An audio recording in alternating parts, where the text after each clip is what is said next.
আল্লাহ তাআলা ১২টি জিনিসকে লুকিয়ে রেখেছেন ১২টি স্থানে। আল্লাহ তাআলা বলেন, আমি বহু মূল্যবান জিনিস মানুষের চোখের সামনে রেখেছি, কিন্তু মানুষ সেগুলো খোঁজে ভুল পথে, ভুল জায়গায়।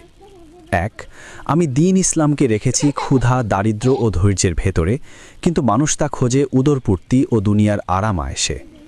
২, আমি সম্মান ও মর্যাদা রেখেছি শেষ রাতের কান্না ভেজা ইবাদতে, কিন্তু মানুষ তা খোঁজে ক্ষমতাবান ও শাসকদের দরবারে। ৩, আমি প্রকৃত সুখ স্বাচ্ছন্দ্য রেখেছি জান্নাতে, কিন্তু মানুষ তা খোঁজে ক্ষণস্থায়ী দুনিয়াতে। ৪, আমি বড়ত্ব ও উচ্চতা রেখেছি বিনয় ও নম্রতায়, কিন্তু মানুষ তা খোঁজে অহংকার ও আত্মগর্বে।